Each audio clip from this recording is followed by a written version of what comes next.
Um, Imagine you're standing at the edge of the Van Kervel Dam, right?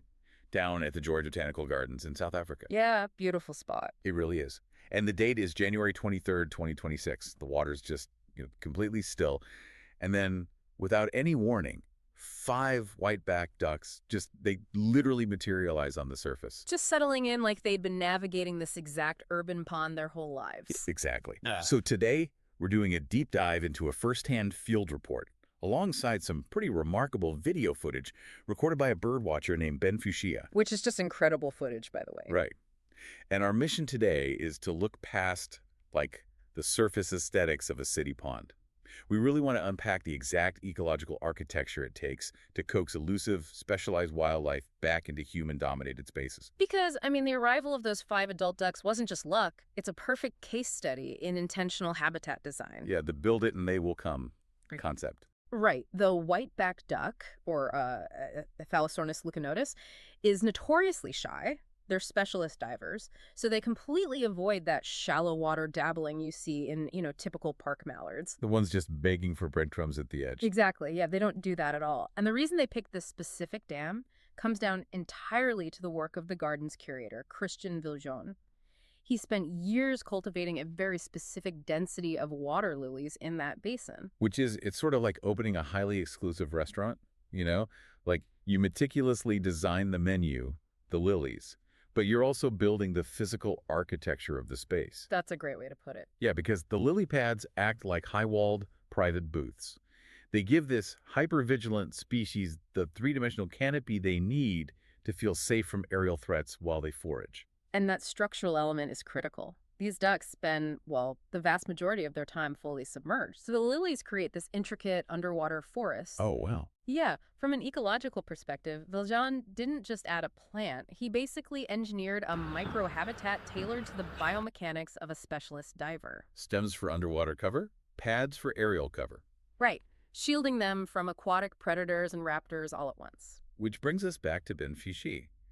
Because when he returned to the dam in late April, he captured something amazing. The narrative shifts from just, visitation to active breeding. Oh, the duckling footage. Yes. The video captures 2 adult ducks cruising, and then suddenly 3 tiny ducklings burst to the surface like corks. They grab air for like a fraction of a second and propel themselves right back down into that thicket. Which is so energetic, but it does raise a pretty serious mechanical question. Well, yeah, because of the edge effect, right? Yeah. Urban wetlands have predators like mongooses and feral cats concentrated heavily along the immediate banks. Exactly. So how do these purely aquatic, bite-sized ducklings survive when the predator density is artificially high? They just never interact with those edges. Precisely. Their whole survival strategy relies on staying centralized in the deepest part of the water, completely dependent on that lily canopy. That makes sense. But the urban predators aren't actually their primary existential threat here. The more complex challenge in this specific ecosystem is a biological competitor. A competitor? Yeah, the tilapia fish. Oh, man, which introduces this massive management paradox. Yeah. Because aren't tilapia stocked in these ponds as a biological control to eat algae? Yeah, to keep the water clear for visitors, but they're highly aggressive grazers. They eat the algae, but they also devour the soft, newly emerging water lilies and their seeds. So you have an introduced fish actively destroying both the food source and the structural camouflage of the rare duck. It's a really fragile balance. Wait, I need to challenge this, though. If Christiaan Viljoen simply removed the tilapia to protect the ducks, wouldn't the algae just bloom, deoxygenate the water, and choke out the lilies anyway? That is the defining tension of urban rewilding right there. It sounds like a zero-sum game. Like you either lose the pond to algae or you lose the ducks to the fish. Right, which is why it requires active, continuous intervention. Managers have to constantly cull the tilapia population. You suppress the fish just enough to let the lilies establish a root system, but leave enough to prevent algal suffocation. And Ben Fuchia's video proves that Viljoen managed to successfully thread that incredibly narrow needle. It's the biological proof of concept. The ducklings signal that the water quality, the canopy density, the food supply, they all aligned perfectly. It really demonstrates that nature is just remarkably resilient.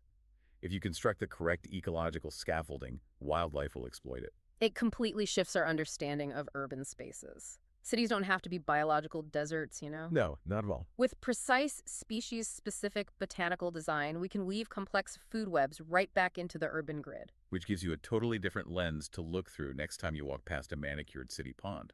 I mean, if planting a mathematically precise patch of water lilies can instantly invite a rare, shy diver back into a bustling city. It makes you wonder. It does.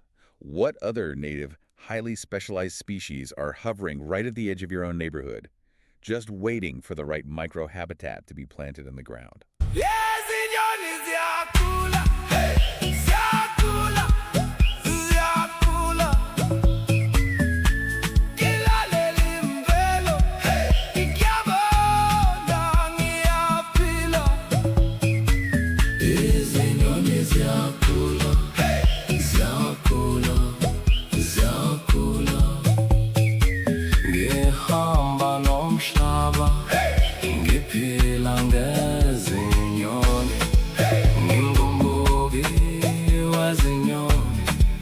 Ngilande